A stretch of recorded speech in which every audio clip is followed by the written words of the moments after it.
Ouais, l'équipe, j'espère que vous allez bien. Moi, pas trop. Non, sérieusement, je vais vous expliquer un petit peu comment s'est passé cette semaine. Il s'est passé des choses un peu compliquées. C'est pas une finalité en soi, donc c'est pas grave. On va continuer le grind. Juste, ça fait mal à l'ego. Bref. Euh, du coup, dans les précédents podcasts, et pour ceux qui me suivent sur les réseaux, entre guillemets, c'était le drop de ma marque de vêtements dimanche dernier. Dimanche 6, l'on est le 9. Ok. Donc, premier drop de la marque de vêtements et tout, hyper content. Grosse campagne, longue semaine de com. Mon objectif à moi, c'était de vendre 60 t-shirts parce que c'était mon MOQ en gros. Pour ceux, pour ceux qui ne savent pas ce que c'est un MOQ, c'est le minimum de quantité que tu dois commander à l'usine. L'usine, elle va pas te faire 10 ou 5 t-shirts. Elle a un quota. Par exemple, je sais pas, par exemple, ça peut être un rouleau de tissu. Ça te permet de faire 60 t-shirts. Là, en tout cas, c'est le cas pour moi. Donc, l'usine, elle va pas dire je vais te faire 10 t-shirts. C'est ridicule. Elle va pas commander un rouleau pour 10 t-shirts. Donc, mon MOQ à moi, c'était 60 t-shirts. Donc, c'était mon objectif. Ce que je pouvais faire, c'était aussi juste vendre 30 t-shirts pour pouvoir me permettre d'acheter le stock. Il fallait au minimum que je vende 30 t-shirts. Si je vous parle aujourd'hui, c'est qu'il s'est passé des petites galères et que on n'a pas atteint cet objectif de 30 t-shirts. Je m'explique. Je vais vous expliquer un petit peu comment ça s'est passé le drop.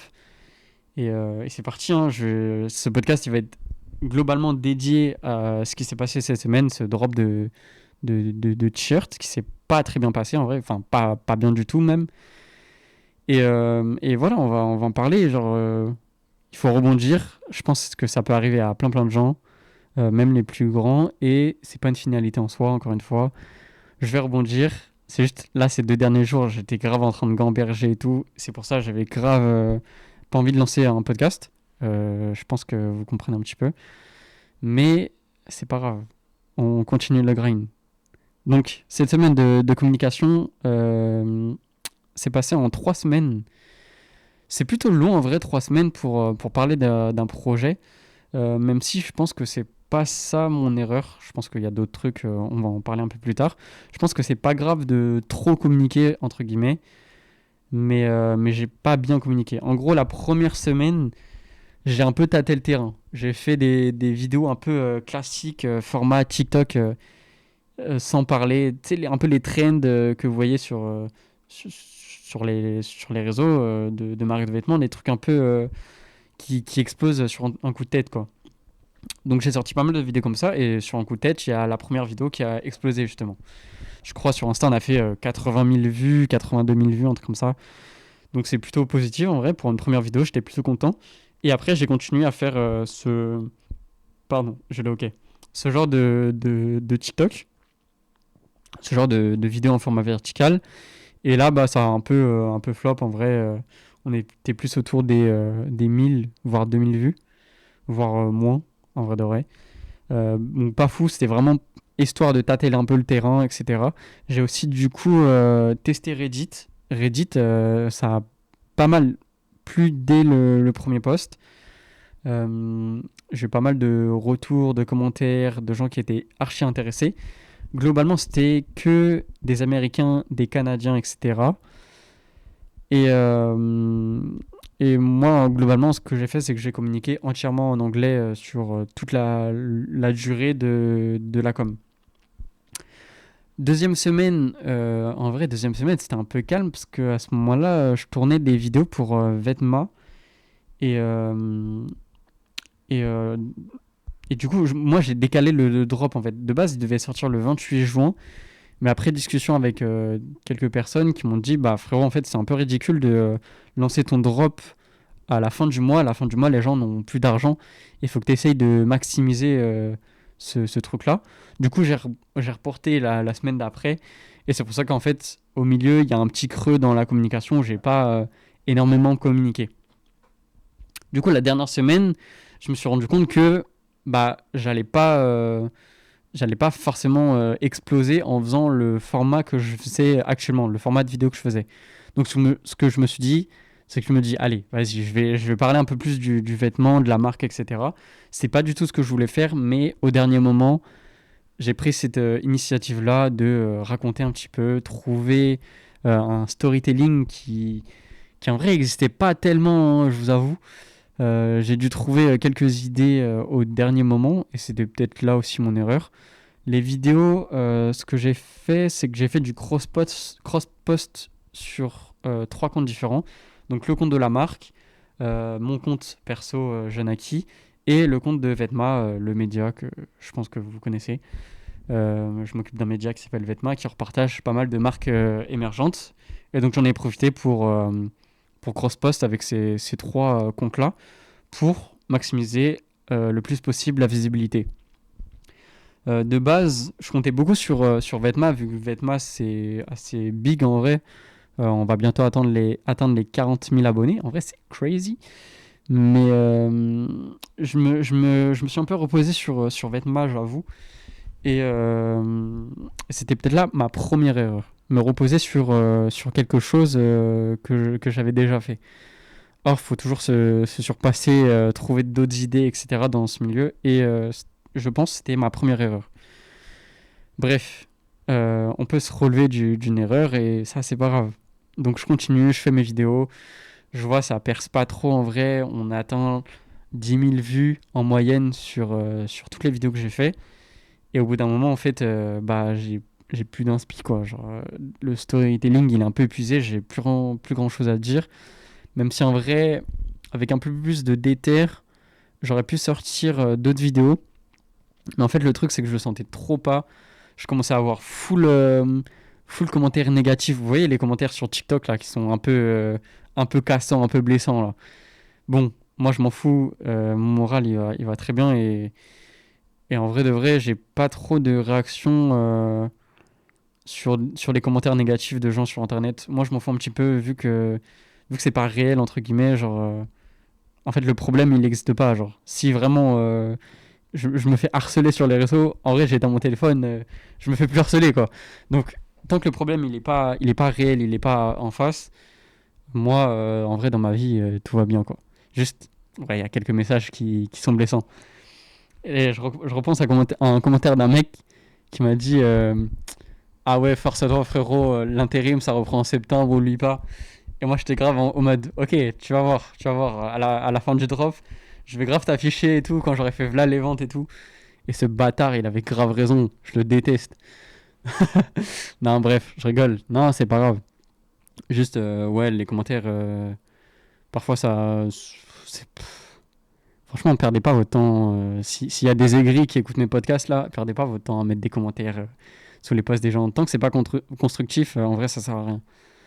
Donc, bref, c'est pas grave. Je vais vous expliquer du coup maintenant le moment du drop. Qu'est-ce qui s'est passé? Parce que en vrai, c'est ça le plus important. Euh, Moment du drop, j'ouvre le site, 19h. Je commence à voir, il y a pas mal de gens qui commencent à arriver sur le site. Je crois que j'ai fait un pic à peut-être 50 personnes. Donc c'est extraordinaire en vrai, 50 personnes pour une petite marque comme moi et un petit drop comme ça. 50 personnes sur le site en simultané, c'est vraiment pas mal. Donc je vois les gens qui commencent à arriver sur le site. Je vois les paniers qui commencent à arriver. On peut voir les stats sur Shopify. En gros, il y a trois stats principales, entre guillemets. Enfin, il y a plein de stats, mais globalement, les gens regardent, c'est le nombre de paniers actifs, donc les gens qui mettent des produits dans le panier, le paiement. Là, en gros, ça indique que le client est en train de payer son panier. Et la dernière étape, c'est payer, genre en mode, t'as fait une commande, quoi. Donc, c'est un peu les trois statistiques un peu importantes que tu vois dans ton drop. Donc bref, 50 personnes sur le site, je vois les paniers qui commencent à s'activer, etc. Et donc en vrai, plutôt serein, etc. Je me dis, bah c'est cool, genre je commence à faire quelques ventes. Peut-être je vais même atteindre les 30 ventes directement dans la soirée, quoi. Et là, je vois que ça passe pas le paiement, en fait. Genre, sur la vingtaine, trentaine de paniers en train de créer, je vois, il n'y a aucun panier qui passe le paiement. Mais vraiment aucun, genre zéro, zéro, zéro, zéro. Et, euh, et du coup, je suis en mode, bah wesh, c'est bizarre et tout. Et en fait, je regarde d'où viennent ces paniers. Et je vois que c'est essentiellement États-Unis, genre. Vraiment grosse communauté États-Unis. Ça se dit pas, mais une grande partie des gens venaient des États-Unis, Amérique du Nord en vrai, États-Unis, Canada, beaucoup de gens de cette région-là, enfin de ce continent-là. Et ça passe pas le paiement, genre il y a vraiment zéro commande qui passe le paiement, genre c'est atroce. Euh, du coup, en fait, moi, j'analyse directement, c'est qu'en fait, les gens vont pas mettre 30 € dans le ship, le frais d'envoi pour les gens qui sont pas trop anglophones. Donc en fait, les gens annulent leur panier en fait. Ils se disent, ok, vas-y, 50 € de t-shirt, déjà c'est un peu cher. Je l'ai pas dit dans le podcast précédemment, mais c'est quand même 50 € le t-shirt, c'est quand même, c'est quand même cher hein, pour un t-shirt, je dois l'admettre, même si ça les vaut. Hein. J'aurais pas mis le t-shirt à 50 € si ça les valait pas. Mais je suis pas un maxeur, je suis pas un flambeur, pas encore en tout cas. Là, j'avoue, j'ai fait. De base, je voulais mettre à 55, voire 60. Mais je me dis, vas-y, 50, c'est bien, je pense. Les gens sont pas habitués à des t-shirts aussi chers, donc 50, c'est très bien. Et il faut savoir que le shipping hors France et hors Europe, zone européenne, et bah, ça coûte extrêmement cher. Déjà en Europe, je crois le ship, c'est autour peut-être des 10 ou 15 € pour l'envoi en Europe, en fonction du poids toujours. Et je crois les États-Unis, je crois ça me coûtait peut-être 30 €, genre 30 € en ship. Donc forcément, t'es là, t'arrives, tu connais pas trop la marque elle a pas trop d'image encore, elle est vraiment naissante. Le t-shirt te plaît ou même ça t'intéresse quoi. Tu payes 50 € le t-shirt et tu te rends compte que bam, 30 € en plus. C'est c'est plus de 60% du t-shirt, hein, si je dis pas de bêtises. Peut-être c'est 60, je suis très nul en maths, mais dans ma tête, 60 ça sonne bien. Donc forcément, en fait, t'annules ton panier. Et en vrai, j'en avais discuté avant ça. C'est que moi, dans ma tête, mon objectif, c'était d'essayer de viser directement pardon, de viser directement à l'international. Euh, la France, c'est super cool et tout, mais je me suis dit, hey, y a jamais aucune marque qui teste de viser à l'international dès le début, en fait. Et moi, je voulais tester. Je voulais faire cette erreur-là, parce qu'en vrai, je savais que, enfin, techniquement, genre, tu vises le public autour de toi, la France, parce que les frais d'envoi sont pas chers, etc. Et, euh, et comme ça, tu commences à build une communauté en France, des gens fidèles, etc., etc. Et à force, tu agrandis ce cercle, cet environnement-là, et tu finis par toucher d'autres pays. Donc, grâce aux vidéos en anglais, j'ai touché pas mal de pays, mais la France, pas trop en vrai. Hein. La France, j'ai vraiment pas touché énormément de Français. Et d'ailleurs, pas que les États-Unis, il y avait vraiment partout en Europe, mais ouais, les gars, franchement, ne visez pas l'international dès le départ, je pense. C'est une mauvaise idée. On me l'a dit, hein, mais je le savais un petit peu, mais je voulais vraiment quand même tester, voir ce que ça pouvait donner. Au final, c'était vraiment pas une bonne idée. Et voilà, tant pis. Hein. Tant pis. Mais donc voilà, en fait, ce qui s'est passé, c'est que j'ai vu au bout d'une heure, zéro commande. Non, peut-être j'avais une commande au bout d'une heure. Au bout d'une heure, une commande. Je suis en mode, ouais, ok. Euh, ça va être chaud. Ça va être chaud, même si je continue de communiquer pendant 1 à 2 semaines après le jour du drop. Bah, atteindre 30 commandes, en fait, ça va être hyper compliqué et ça serait trop bizarre, en fait, pendant la même période de communication, de communiquer en anglais, puis après, je communique en français après le drop. Je trouvais ça trop bizarre et du coup, ce que j'ai fait, c'est que j'ai give up. J'ai eu 1 ou 2 commandes après et je crois à 2 heures du mat, j'ai fermé le site. Je me suis dit, vas-y, je give up. Euh, 3 commandes. Bon, ces commandes-là, je vais les rembourser. Hein. Peut-être qu'il y a des gens qui écoutent le podcast qui ont commandé. Bah, déjà, merci à toi pour la force. Et je m'excuse de pas te donner quelque chose en retour. En vrai, je suis vraiment désolé. Donc voilà, en vrai de vrai, petit flop. Il y a plein de facteurs qui ont fait que ça n'a pas marché. Le fait que, par exemple, le t-shirt, je l'ai écrit il y a 1 an. Et imaginez toute la communication, la campagne. euh, Après, moi, j'ai eu des retards, j'ai eu des problèmes. Il y a eu un enchaînement de, de galères, on va dire, qui ont fait que, au final, vas-y. Je savais que ça allait merder un petit peu à un moment, quoi. Et même le t-shirt, bah, ça fait 1 an que je l'ai créé. Et moi, dans ma mentalité, je passe à autre chose, en vrai. Je grandis, j'évolue, et bah, le t-shirt, je le porte pas, en vrai. Et moi, je le trouve chouette, mais c'est trop. Je pense que c'est trop un t-shirt expérimental. Et comme première pièce, c'est trop bizarre. Je pense que ça aurait un peu plus marché si c'était pas le premier drop, la première pièce. Et si j'avais déjà un peu une image et ouais, un environnement de gens déjà présents, quoi. Mais là, vraiment, je pars de zéro. Et peut-être j'ai vu les choses un peu trop en grand. Sortir une collection entière, parce que il devait y avoir des pièces qui suivaient. Or là, je pense que c'est mort, c'est dead. C'est mort dans le film. Parce que je voulais sortir des cardigans avec un double zip. Il n'y a jamais de cardigan à double zip, j'ai l'impression. J'en ai pas vu. Et du coup, moi, je voulais sortir ça en mohair en plus. Pareil avec le rond rouge, etc. Sauf que les MOQ, c'était de 100 pièces. Donc là, c'est inimaginable encore. C'est encore plus spécial, je pense. Donc impossible que je réussisse à vendre les 100 cardigans. Par contre, le bonnet, le bonnet, c'est un banger, hein. Le bonnet, je l'ai même mis aujourd'hui alors que je sais pas combien de degrés il fait aujourd'hui.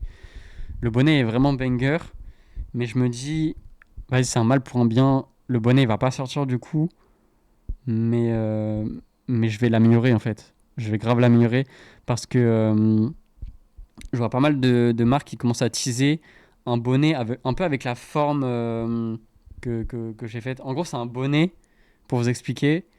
Mon bonnet, il a un peu des oreilles d'ourson. Bon, j'ai rien inventé, hein, ça existe déjà. Mais je vois qu'il y a pas mal de marques qui commencent un peu à créer des shapes un peu comme ça de bonnets. Euh, donc je pense que c'est un mal pour un bien. Je vais améliorer cette version du bonnet. Et en vrai, j'ai déjà commencé à imaginer des trucs.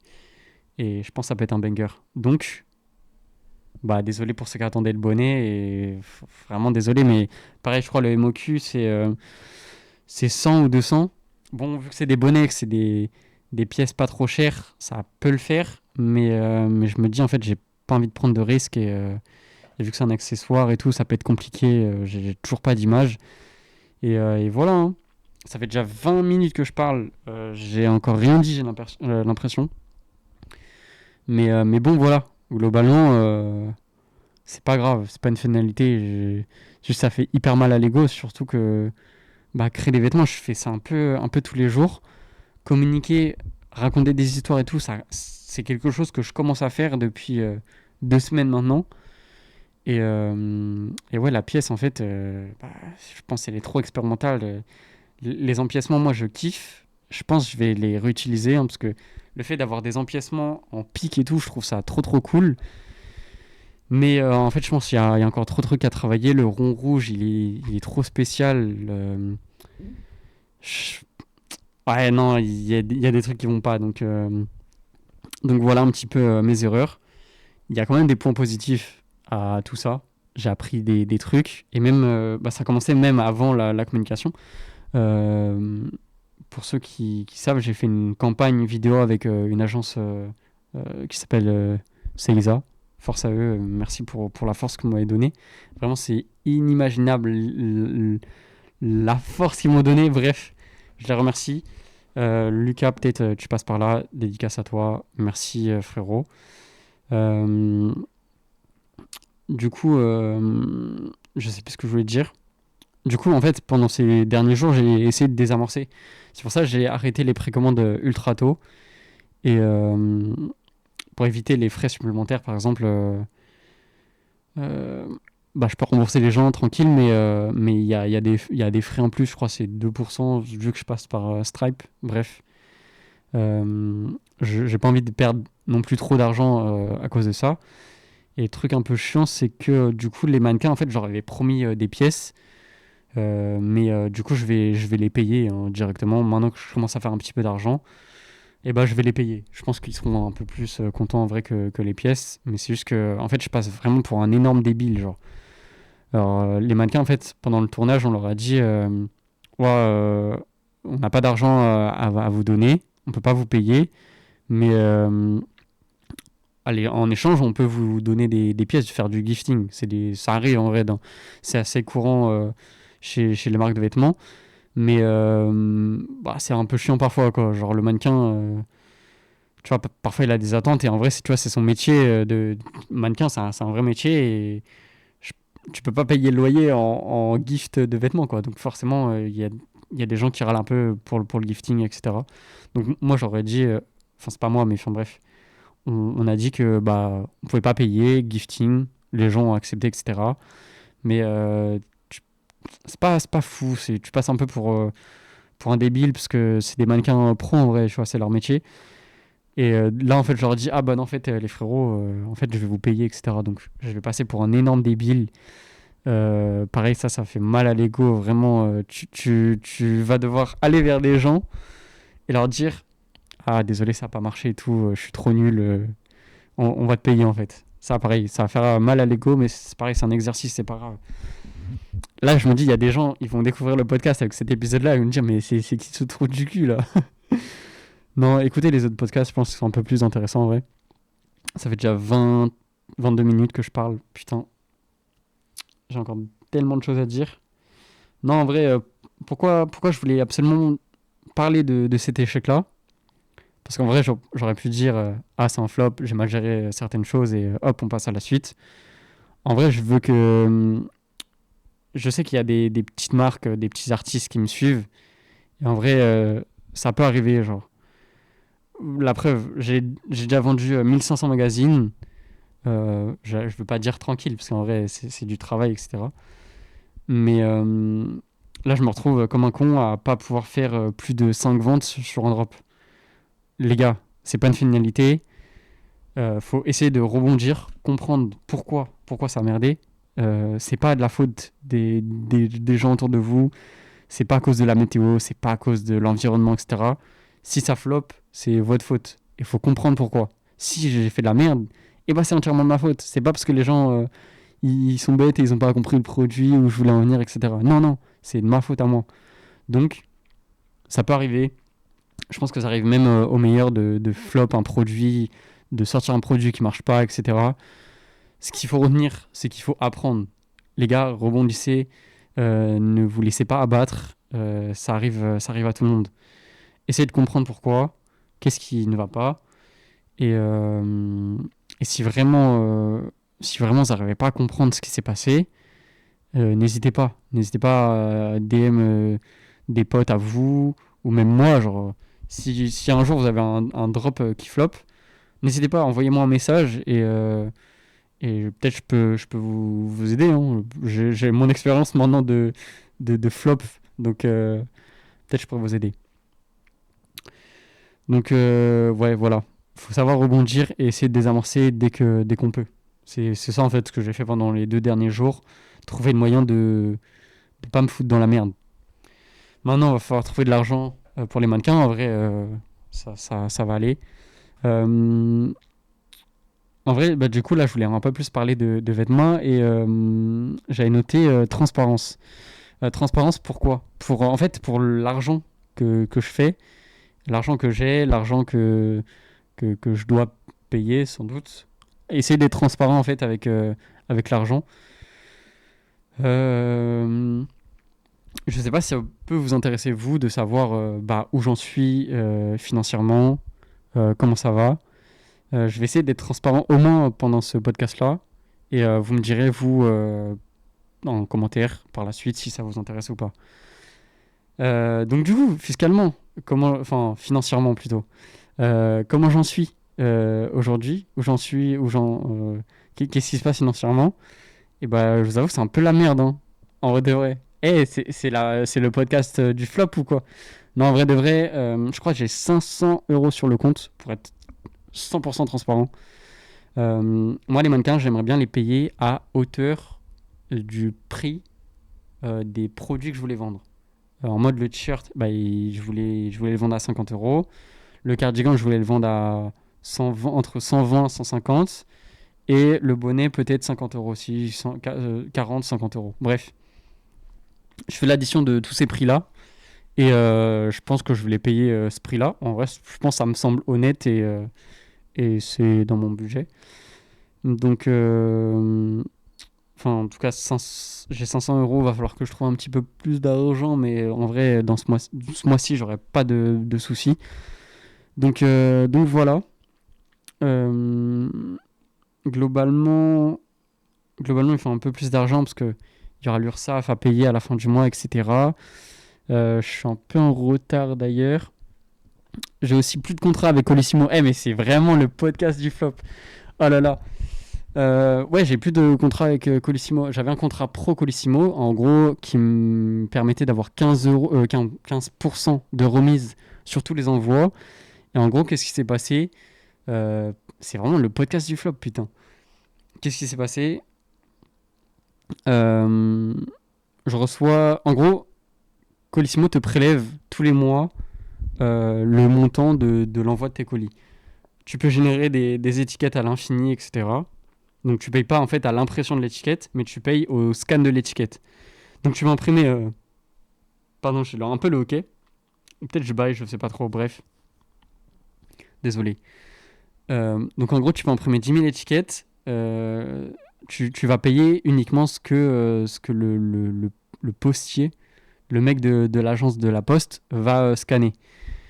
Et à la fin du mois, ou le mois d'après, généralement c'est le mois d'après, tu as la liste de toutes les commandes que tu as envoyées et tu payes le montant. En gros, ils te font un prélèvement direct en fait sur ton compte en banque. Euh, Avant ça, tu as des rendez-vous avec une personne de l'agence, etc. Colissimo Pro, donc tu dois donner ton IBAN, etc. Nom, prénom, etc. etc. Bref, je vais pas détailler à fond là-dessus, ça sert à rien.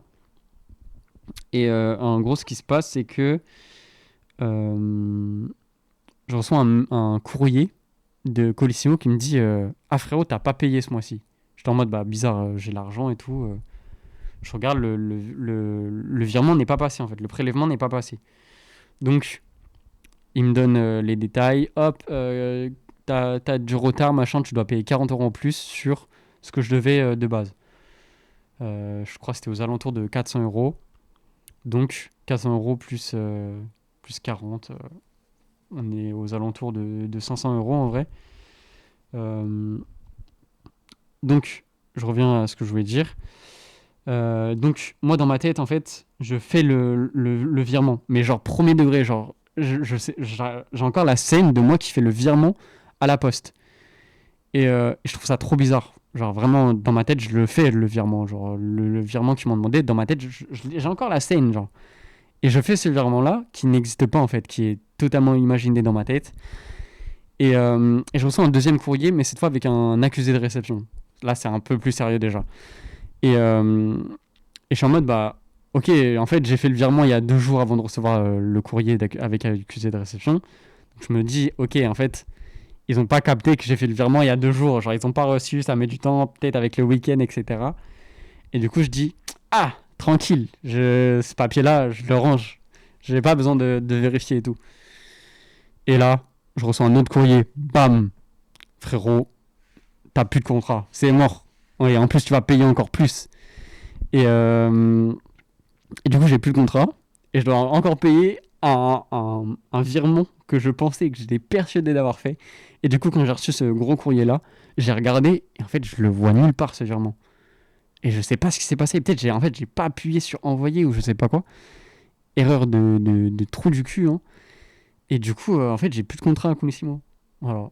C'est vraiment le podcast du flop aujourd'hui. Hein. Là, c'est 30 minutes de total flop. Et les frères, moi je me dis c'est pas grave.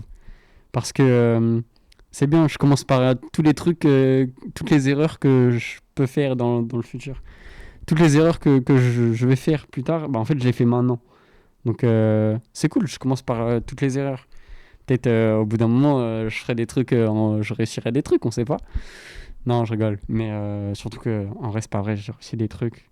Euh, juste, il y a toujours ce truc dans ma tête que tant que j'ai pas de salaire à la fin du mois, pour moi, tout ce que j'ai fait, c'est nul. Genre, ça pue la merde. Ok, j'ai vendu 500 magazines, j'ai vendu du merch, je fais des interviews avec des gars géniaux, je fais des vidéos qui racontent des histoires de marque, c'est génial.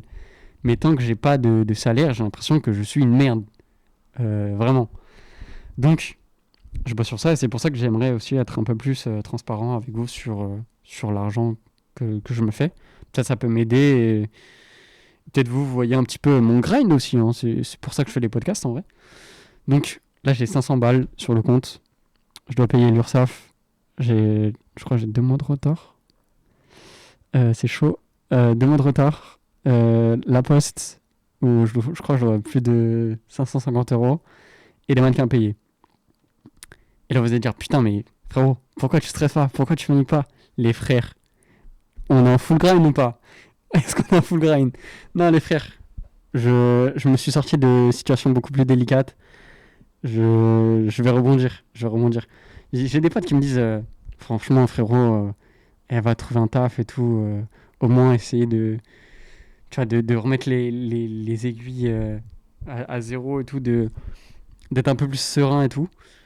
Euh, Moi, le salariat, c'est vraiment ce qui me hante le plus. Et pour rien au monde, je retournerai là-bas. Peut-être, hein, je vais être obligé. À bout d'un moment, ça va être trop, trop dur et je vais pas pouvoir assumer. Mais en gros, là, il me faut 1500 balles, je pense. Globalement. Globalement, 1500 balles de bénéf. Donc, avec 500 déjà sur le compte, il me faut 1000 balles. Il faut que je fasse 1000 balles ce mois-ci. Ça va être très, très dur, j'avoue. Donc s'il y a des marques qui veulent me soutenir, vouloir un petit poste, qui ont un peu d'argent à mettre sur le teco, etc., n'hésitez pas. Surtout que si des gens viennent en aide à l'instant là, vous inquiétez pas, je vous le revaudrai. Vous pourrez payer un poste, mais peut-être dans le futur, je vous ferai des postes totalement gratuits, etc. Enfin bref, si vous voulez m'aider, n'hésitez pas les marques. Vraiment, même artistes, les frères, je prends tout. Si vous voulez des interviews, etc., peu importe, venez-moi en aide. Non, en vrai, je vais m'en sortir. Vous inquiétez pas, les frères. Euh, du coup, qu'est-ce qui se passe pour la marque de vêtements en vrai? Qu'est-ce que je vais faire? Comment rebondir aussi sur ça, genre? Parce que j'avais imaginé 3 pièces il y a un an, imaginé cette collection-là, mais maintenant, en fait, j'ai plus rien. J'ai plus d'argent pour faire des samples. Ah, parce qu'il y a aussi, faut faire des samples, parce que ça coûte de l'argent. Hein. Genre, c'est peut-être 200 € le sample. Euh, enfin, en moyenne, entre guillemets, parce qu'il y a des samples beaucoup moins chers. Euh, mais en moyenne, je paye 200 € en fonction du produit. Peut-être pas les t-shirts. Peut-être les t-shirts, c'est aux alentours des 90-100 € le t-shirt. Mais pour les pièces un peu plus sophistiquées, genre mohair, cardigan, pantalon, etc., c'était aux alentours de 150-200 € de prod de sample, quoi. Donc il y a ça aussi. Faut imaginer des nouvelles pièces, des pièces qui peuvent convenir un peu plus à, je vais pas dire à la norme, c'est bizarre, mais un peu plus de gens. Essayer d'agrandir ce cercle. Peut-être commencer à parler en français, même si en vrai, de vrai, moi ça me casse les couilles. En fait, je suis trop à l'aise avec la voix que j'ai en anglais, avec l'IA. Parce qu'en fait, ça me permet d'esquiver, entre guillemets, plein de taf, genre. Euh, Pardon, j'ai encore le hockey. C'est peut-être un peu perturbant vu que j'ai pas de. Enfin, on voit pas ma bouche avec la cagoule, etc. Bref. Euh, Ce que je veux dire par là, c'est que je sais plus ce que je veux dire. Putain, merde. Fais chier. Oh. Bon, c'est pas grave. On recommence. Qu'est-ce que je veux dire? J'en étais où? Je réfléchis, je gamberge. Bon, c'est pas grave. C'est pas grave du tout. Putain, je sais vraiment plus ce que je veux dire. Oh, je suis désolé, putain. Et c'est vraiment le podcast du flop aujourd'hui, hein. Mais c'est pas grave, on va rebondir les clips. Du coup, ah oui, voilà, nouveau plan. Comment rebondir, comment créer des nouvelles sapes, etc., sans argent, pour payer des samples, etc. Il y a de ça aussi, et trouver des pièces qui peuvent convenir un peu plus de monde et élargir l'environnement, l'image de marque, etc. Euh, Moi, ce que je me suis dit, en fait, c'est retourner vraiment aux sources.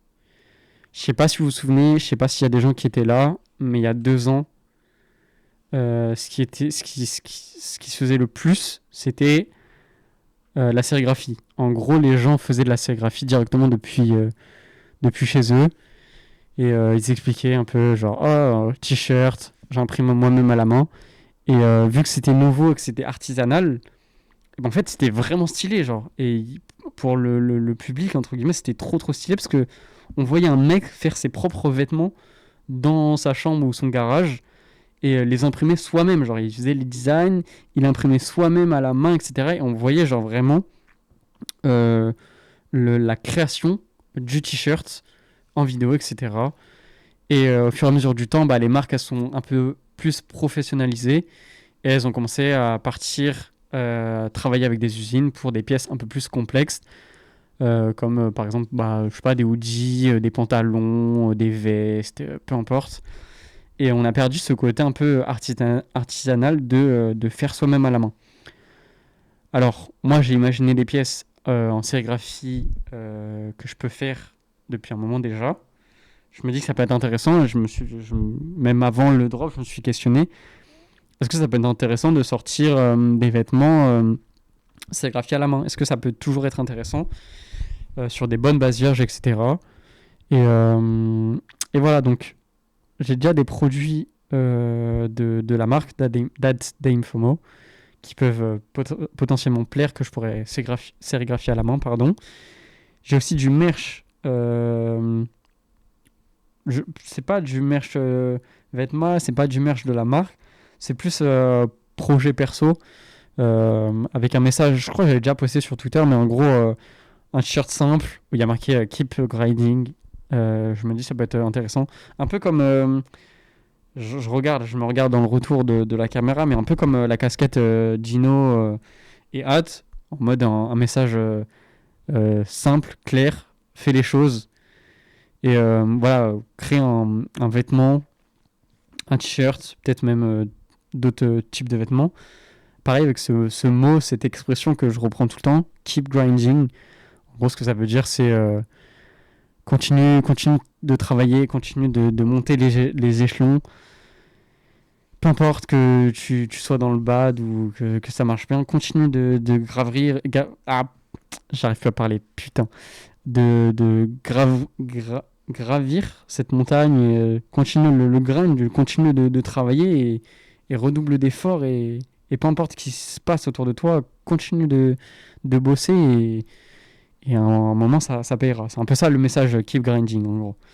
C'est pas une expression que je pense que j'ai inventée, mais je l'emploie vraiment tout le temps. Genre, c'est un peu mon gimmick à moi. Donc, j'ai cette idée de faire du merch avec cette expression-là. Dites-moi en commentaire si ça peut vous intéresser. Ça sera pas des vêtements à 50 € cette fois-ci, vous inquiétez pas, c'est vraiment du merch. Moi, il y a des bases vierges. Une base vierge, en tout cas, que j'aime beaucoup. C'est Studio TC qui fabrique en Espagne, je crois. Alors, c'est des bases vierges dites entre guillemets de luxe, je crois. 100% coton, vraiment top. Mais j'aime bien la coupe, j'aime bien les couleurs. Et par contre, ils font pas de sérigraphie, je crois qu'ils font vraiment du DTG. Mais je me dis que moi, de mon côté, je peux commander un lot de bases vierges et sérigraphier à la main. Euh, c'est peut-être des bases un peu chères pour de la sérigraphie.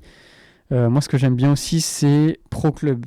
Pro Club, la coupe, j'ai du mal parce que je la trouve un peu serrée et elle est vraiment longue. On dirait vraiment les t-shirts casual, vraiment le t-shirt de base. Par contre, le coton, je sais pas si c'est le coton, le tissage, il est Insane, incroyable. Je crois que j'ai jamais eu une base vierge, même un produit aussi quali. Je surkiffe. Je surkiffe la base Pro Club, genre vraiment, je surkiffe. Et je pense que si je prends une taille au-dessus, c'est top. Et à la limite, moi, ce que je peux faire après, c'est découper la base. Et en vrai, la base est longue, mais elle me dérange pas trop parce qu'en fait, je fais un pli à la base. En fait, je retrousse un peu le bas du t-shirt et ça donne un effet pas mal. Bon, moi, j'aime bien. Peut-être ça peut pas convenir à tout le monde, donc je verrai. Après, je peux fabriquer aussi mes bases vierges directement en Chine. C'est peut-être un peu cher du coup, un peu plus cher que les bases vierges Pro Club ou peut-être pas Studio TC parce que c'est quand même des bases vierges assez rush. Mais je me dis la Chine, tout ce qui est transport, etc., ça peut être un peu compliqué. Puis en Chine, il faut que je fasse ma propre coupe. Donc ça, c'est un peu compliqué aussi. Qu'est-ce que je veux dire? Donc, mon nouveau plan, c'est un peu ça. Rebondir pas que sur de la sérigraphie. Là, j'ai un frérot que vous connaissez sans doute qui s'appelle Le Papoteur, qui a une marque qui s'appelle Regular Kid, qui est en gros qui est une marque d'upcycling. Et généralement, ce qu'il fait, c'est qu'il récupère des pièces d'archives. Sa pièce phare, c'est une veste Lacoste. Mais en gros, comment il crée sa veste Lacoste? C'est il trouve des pantalons en velours côtelé sur Vinted et il en fait des vestes. Il travaille avec sa mère et tout. Et c'est des produits archi quali. Et j'aimerais bien me connecter un peu plus avec lui et qu'il m'apprenne la couture. En tout cas, c'est ce que je lui ai demandé. Savoir s'il avait un créneau pour m'apprendre. Donc, semaine prochaine ou dans 2 semaines, je serai sans doute chez lui, je crois. Peut-être je pourrais tourner un podcast avec lui en vrai de vrai. Donc à voir. Et si ça se fait pas, et moi, nique sa mère, les gars, je vais apprendre moi-même la couture. Moi, ma daronne, elle a une machine à coudre. Je lance une vidéo YouTube, hop, au charbon, keep grinding. C'est ça en fait le message derrière. Je vais essayer d'apprendre la couture et commencer à concevoir et imaginer des pièces un peu plus spéciales, quoi. Spéciaux? Non. Des pièces spéciales. Ouais, des pièces spéciales, je crois. Donc voilà. Essayer d'imaginer. Je commence à grave kiffer le travail de Ranger Cartel. J'ai déjà partagé sur Vetma. Et Arnaud de France. C'est les deux marques que j'ai découvert cette année. C'est vraiment des petites pépites. Et j'aimerais beaucoup m'inspirer de ces marques-là parce que je trouve le travail vraiment chouette. Et c'est grave mon délire en vrai. Donc voilà. Bon, je sais qu'ils ont du niveau. Ils sont très très chauds. Et ça se fait pas en quelques semaines ou mois. Donc va falloir taffer à fond. Et je me dis c'est possible. Hein.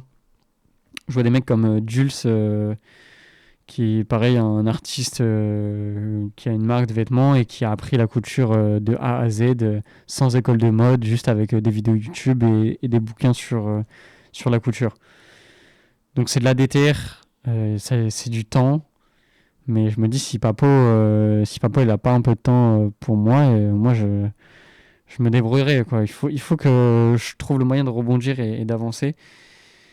Et voilà, hein, retourner un peu plus à une manière un peu plus artisanale de créer un vêtement en tout cas. Revenir vraiment aux bases et apprendre à créer un vêtement en fait. C'est peut-être quelque chose que j'arrive toujours pas à faire. Je dessine des croquis assez régulièrement. D'ailleurs, vous l'avez peut-être vu dans les vidéos que j'ai faites de communication. Il y a une double page où il y a des dessins du t-shirt. Et c'est vraiment des dessins que j'ai fait, que j'ai dessinés au moment d'imaginer le produit en fait.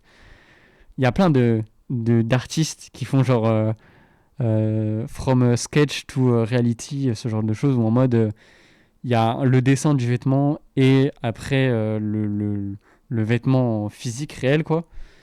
Mais les gars, c'est des fraudes. Ils dessinent pas vraiment c'est pas vraiment le croquis, ils reprennent les photos qu'ils ont fait, les photos à plat généralement, ils redessinent, ils copient, etc. Bon, c'est pas grave, c'est marrant, en vrai, c'est un moyen de communiquer marrant et c'est un truc qui marche bien sur les réseaux, ça. Parce qu'en fait, les gens captent pas que c'est pas vraiment le vrai sketch, les vrais croquis de base. Bref, c'est une parenthèse un peu nulle, mais, euh, mais voilà, en gros, moi je vais essayer de reprendre les bases, d'essayer de faire des vêtements un peu plus, de manière un peu plus artisanale, apprendre la composition d'un vêtement, me renseigner, commencer à regarder des défilés. J'ai commencé un petit peu, découvrir un peu plus les histoires des grands designers. Euh, j'ai regardé qui récemment? Je crois le premier c'était Simmons, pardon, que je surkiffe. J'aime bien cet univers un peu punk qu'il a eu dans certains de ses défilés. Qui d'autre? Alexander McQueen. Oh, ça, c'est un putain de génie, frère. Je crois que c'est l'un de mes designers préférés. Ce génie monstrueux, paix à son âme. Bref, un talent immense. Et Virgil Abloh, je crois que c'est ce matin, j'ai regardé une vidéo sur Virgil Abloh. Bon, je connaissais déjà un petit peu l'histoire. Je pense que Virgil Abloh, il a ouvert tellement de portes que quand tu crées du vêtement, en tout cas quand tu es dans cette sphère de vêtements, de création de marque, etc., tu connais forcément un peu l'histoire de Virgil Abloh. Donc voilà, c'est les 3 designers que j'ai regardés. Donc j'en ai un peu plus appris, en tout cas, l'histoire. J'ai regardé quelques défilés de Raf Simons, ce qu'il a fait, etc.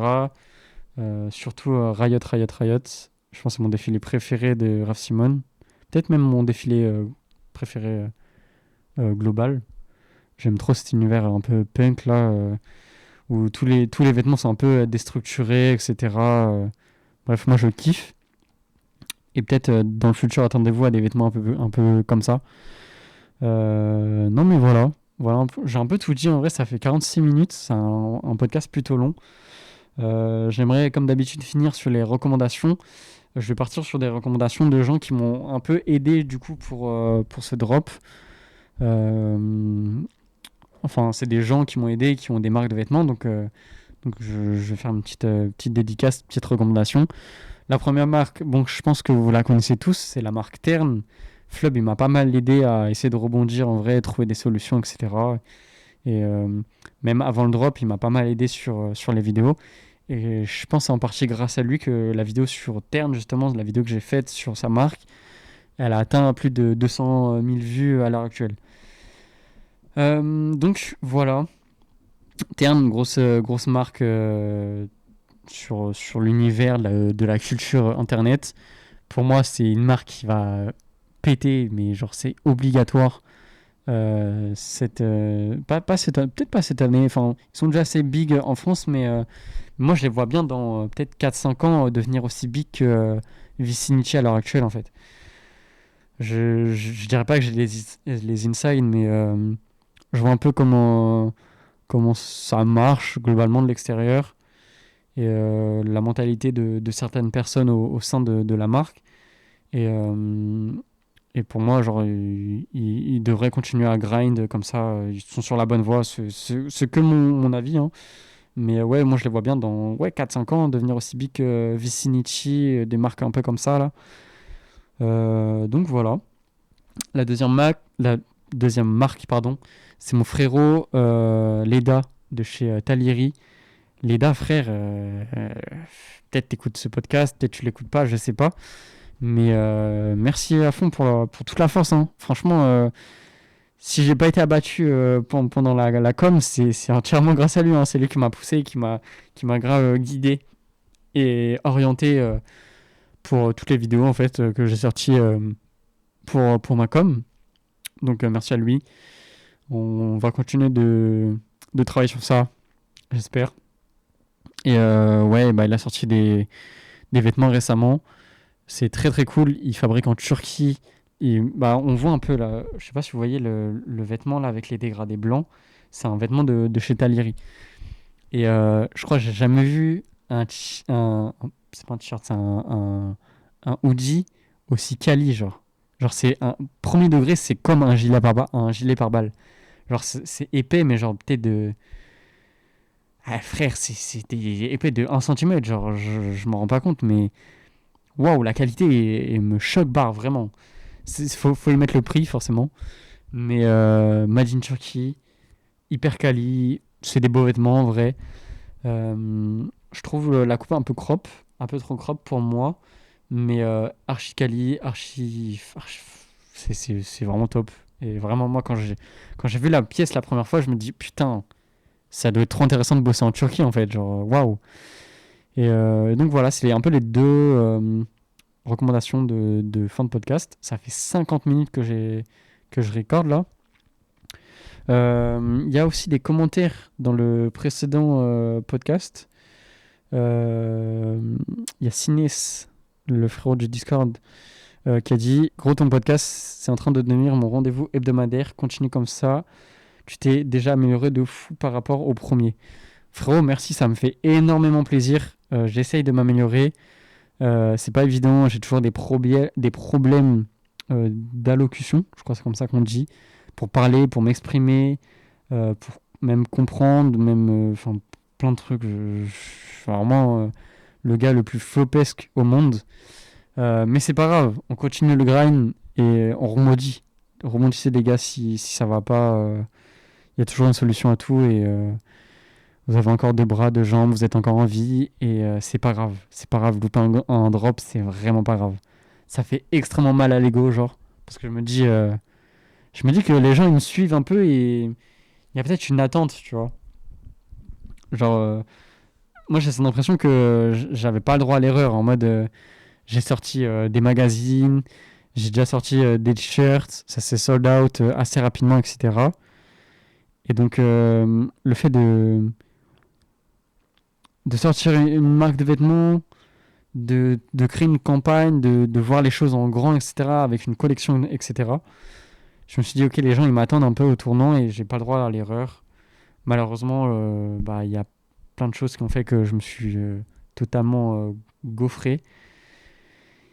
Et c'est pas grave, les frères. C'est pas grave, il y aura d'autres drops. Faut préparer la suite maintenant et penser à ce que je peux contrôler, en fait. C'est très stoïque comme façon de penser. Ouais, c'est stoïque, non? Ouais, je crois que c'est stoïque. Bref. Deuxième commentaire, ouais, c'est Noah qui fait brrr. Bah, Noah, merci frérot. Merci pour les commentaires. Wesh! Il y a quelqu'un qui s'est désabonné. J'avais 22 abonnés avant. Qu'est-ce qui se passe? Pourquoi vous êtes désabonnés là? Oh! On est où? Reviens frérot. Où es-tu? Non, c'est pas grave. Non, en vrai de vrai, premier degré, une cinquantaine de personnes sur les podcasts, c'est plutôt cool. C'est le troisième épisode aujourd'hui et j'ai l'impression qu'on est au 4 ou 5e. Pas du tout. Bon, les frères, je vais vous laisser là. Il est 1h du mat. What? Il est 1h du mat. Je retourne travailler, je retourne faire de l'argent, essayer de choper ces 1000 balles là. S'il y a des marques qui veulent m'aider, n'hésitez pas, envoyez-moi un DM. On s'arrange. Soit je vous fais un prix, soit vous payez un poste classique, mais vous connaissez, je vous ferai plusieurs postes. Enfin bref. Merci à tous d'avoir écouté ce podcast flopesque. J'espère que le prochain il sera beaucoup mieux. En tout cas, je vais travailler pour. Et voilà, merci à tous. N'oubliez pas de faire les choses, keep grinding et c'est pas grave de flop.